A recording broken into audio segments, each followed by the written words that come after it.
Hello, and welcome back to Stuck in the Middle Kingdom with you. If you've been listening to this podcast for a while, you'll know that we switch around between the goings-on in the school, the cradle of elites, those silly arguments between the foreign teachers and the management and among themselves, and, on the other hand, the wider story of China. For the next few episodes, we are doing the latter. We're going back, primarily, to the period between the end of the last Chinese dynasty, which folded in 1912, and the beginning of Communist China in 1949. This is the period of the Republic of China, not the People's Republic which exists today. But the fledgling republic had serious internal and external pressures to deal with, pressures which would eventually get the better of them. In the first of these 3 episodes, we go to Nanjing, discover the founding ideals of Chinese republicanism, and how they continue today, although not in China.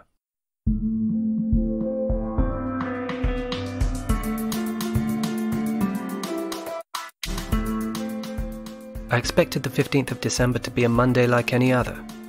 It was too cold for the outside assembly, so I'd be sitting at my desk in the back of the room, lamenting the fact that at no other time would the weekend be further away than now. The class would watch a live feed of the national anthem being played in the school's concert hall, along with a few kids picking up certificates for various achievements. Kelly's co-teacher Yun would swing by and have a natter with my co-teacher Qian, and I'd check in with Kelly and have a little bitch about the school.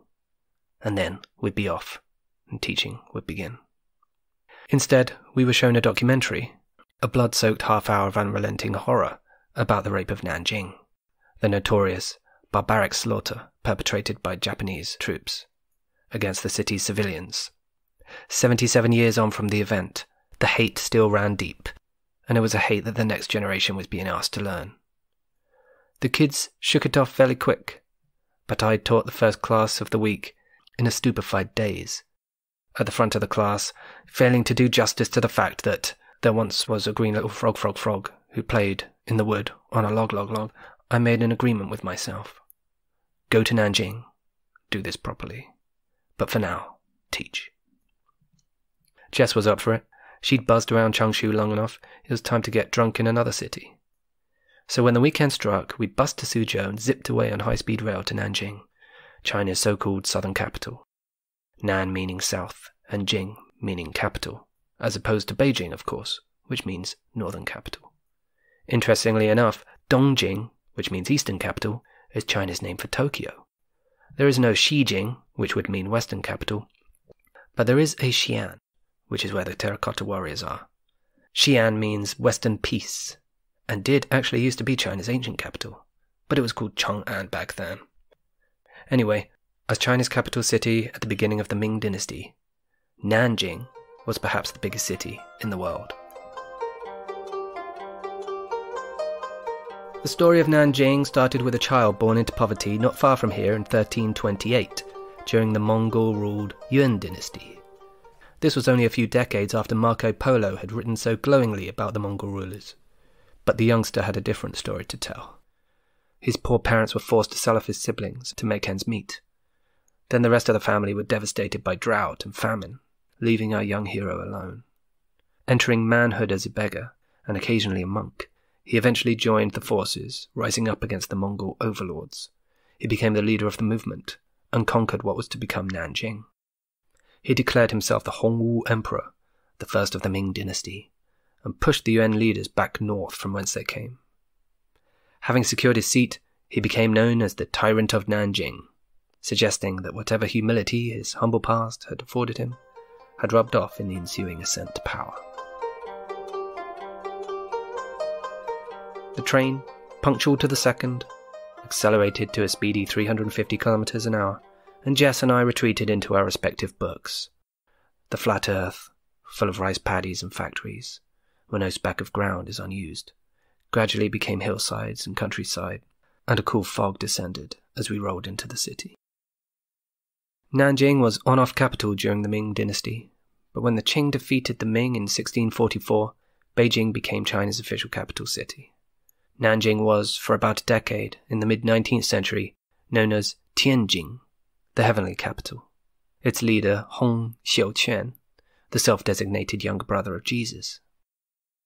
A little handsome guy of the Hakka ethnic minority, He fell into a delirium after repeatedly failing the civil service exams, and later realized, after reading some literature which had come over with Protestant missionaries, that his strange experiences were a sign that, lo and behold, he was God's second son.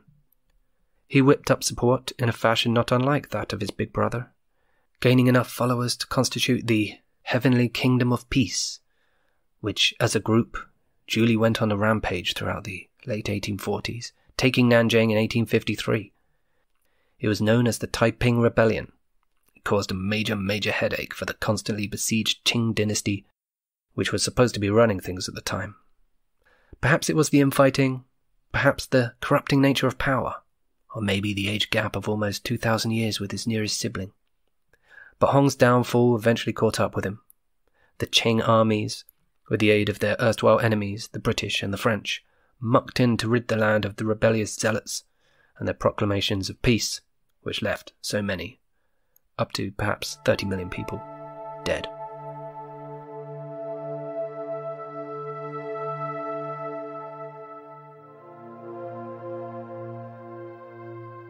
We checked in at a youth hostel on Shanghai Road.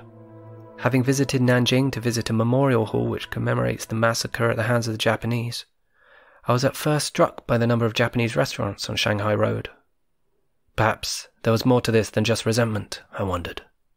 After dinner and a few beers in a bar, under a beaming Mao portrait, we returned to the hostel for a nightcap and, if Jess's chuckling is anything to go by, a night of entertaining dreams. Over a morning coffee in the hostel cafe, we met Tina.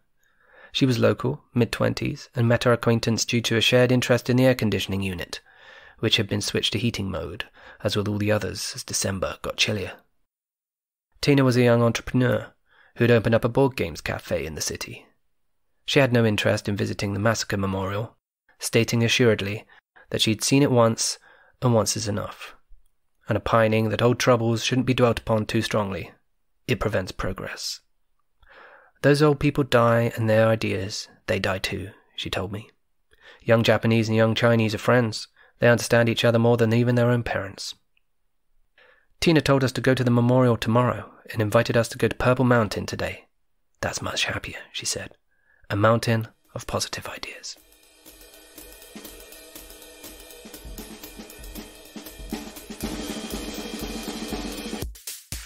Purple Mountain is not just any mountain.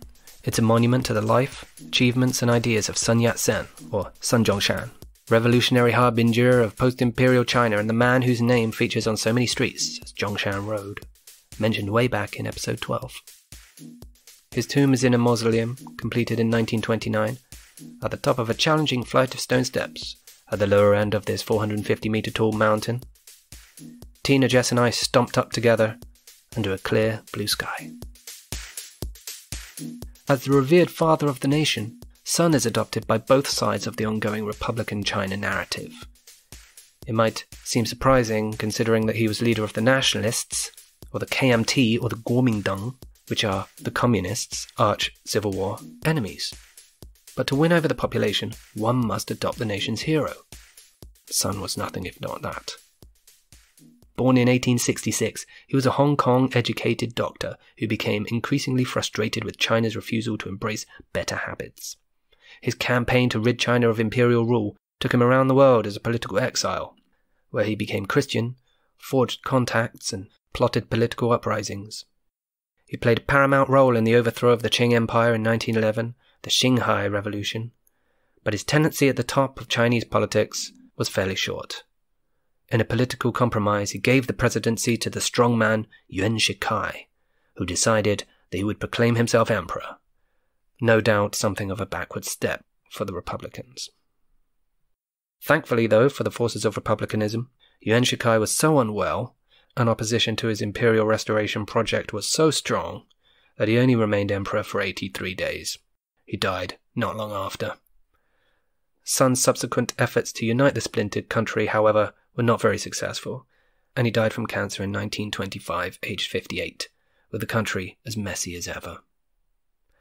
Thus, Sun's achievements are in the breadth and influence of his ideas and the nobility of his character, a legacy no doubt aided by the posthumous personality cult driven by Chiang Kai-shek, who took over the Nationalist Party after Sun. The phrase, "trust me, I'm a doctor," couldn't be more apt for Sun. No one has a bad word to say about him. As we climbed the steps in the December chill, among dozens of fellow climbers, Tina spoke of him as a figure of female adoration, and included herself in that crowd. Wide steps, flanked with cuboid hedges at the top, rose towards the mausoleum, its roof a deep nationalist blue, almost indistinguishable from the sky. The arches have Sun's words, "Tian Xia Wei Gong," meaning, "what is under heaven is for all." Inside, a stone Sun Yat-sen sits wisely under a nationalist emblem, with a scroll on his lap, which perhaps he was reading until something in the distance, something arresting, which had to be pondered, caught his attention. Sun had 3 principles for the new China he was helping build: rights, nationalism, and livelihood. He had a socialist lean towards redistribution of land and wealth, but supported a kind of mutually dependent pursuit of personal ambition. Some believed in direct democracy, a sublimely novel concept for a Chinese culture, which had been told for countless generations that power was to be shared by a few who held that elusive mandate of heaven. In 5,000 years of cultural continuity and history, mainland China has had democracy for exactly 0 years. After they sent the Qing dynasty packing, elections were flirted with, but they never got quite beyond blackmail, assassinations, boycotts and coups. Efforts were made immediately, but the first prospective premier, the Nationalist Party's Song Jiaoren, was assassinated not long after his party won the most seats. Hence, no democratic exchange of power ever took place. When the Nationalist Party was at its most stable, just after Sun's death in 1925, it was decided, surely with the best intentions at heart, that the people lacked the education to make an informed vote. Later, after defeating the nationalists, Mao Zedong scornfully rejected the merits of Western democracy, but used the term New Democracy to refer to a stage towards socialism, with power share between the proletariat, the capitalist, the peasant, and the petty bourgeoisie, as is represented on the PRC flag. China still uses the word democracy, but it means the ideals, or buzzwords, of equality, social justice, and rule of law, not voting. The voting that does occur, as Will In-Ushi told me in episode 16, it's hardly worth the ballot it's written on. Despite various rulers drawing up leadership structures to govern the country over the years, the reality of who is in charge in China tends to be defined by raw power.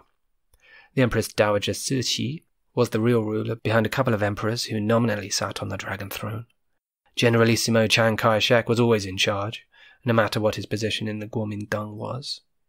Mao Zedong was the party chairman, not the president or the premier, but he ruled over all, and later Deng Xiaoping ruled the roost despite technically ranking only 3rd. Xi Jinping is now at the top, but he's managed to create or abolish posts to concentrate power in himself. He is the general secretary of the party and president of the country. No pretenses there. So if the communists are now the rulers of China, then what happened to the nationalists who first got rid of the Qing dynasty? Well, some of this troubled era was covered in episode 12, Random Impulse, where the communists and the nationalists tussled or colluded with the gangsters of Shanghai in the 1920s. So if you fancy a refresh, go back and listen to that. And there is more about these difficult decades coming up in the next couple of episodes. But for now, let's skip to the modern day, because the Nationalist Party is still an important political party, and it's often in government. Only now they are limited to Taiwan, much to Beijing's displeasure. Taiwan has indeed succeeded in becoming a democracy, but it didn't come easy.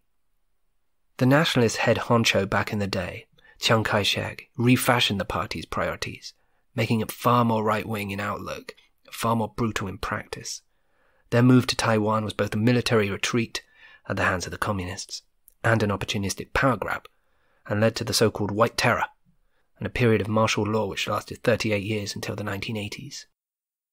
People suspected of having communist sympathies were imprisoned, some were executed.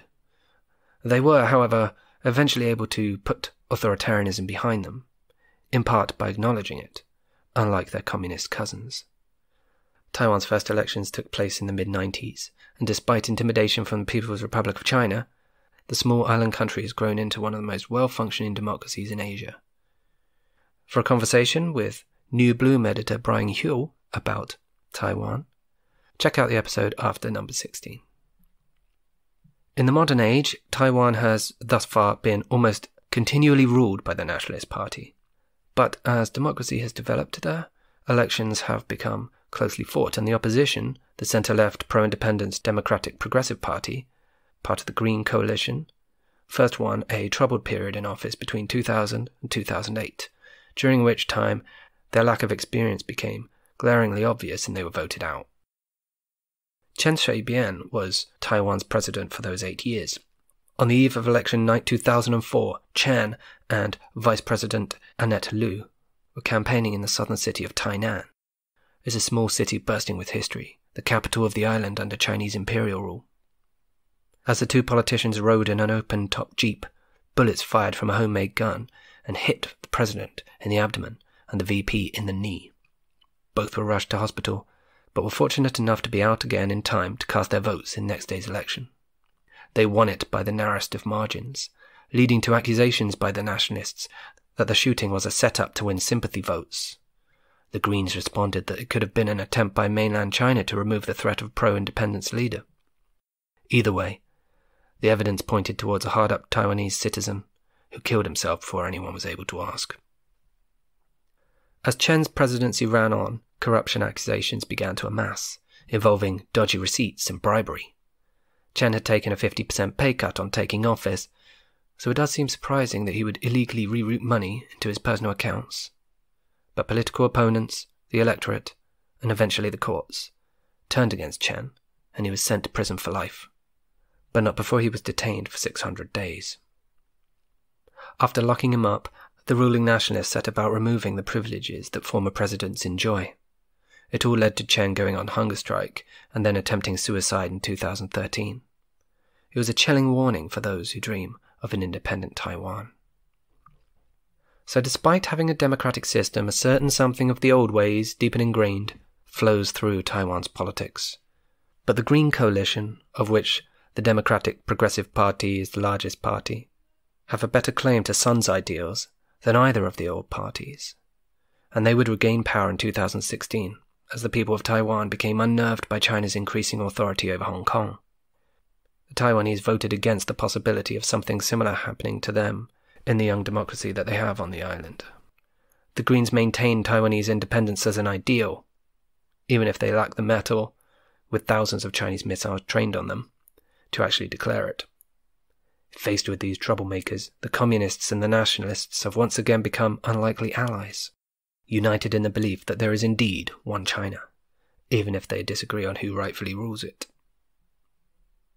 And so to the absurdity of seeing the nationalist emblem, the white sun on the blue sky, the same as the national flag of the rogue state Taiwan, proudly painted on the ceiling above the sun statue on the mountaintop here in Nanjing. Here, in the so-called sacrificial hall, among tourists taking selfies and drinking iced tea, those standing contemplatively, I wondered what they made of all these contradictions. Those ideals, are they lost or just hibernating? Tina didn't want to discuss grand narratives, the deeper meanings. She was busy telling Jess about Changshu, our hometown in China. It's backwards, she was saying.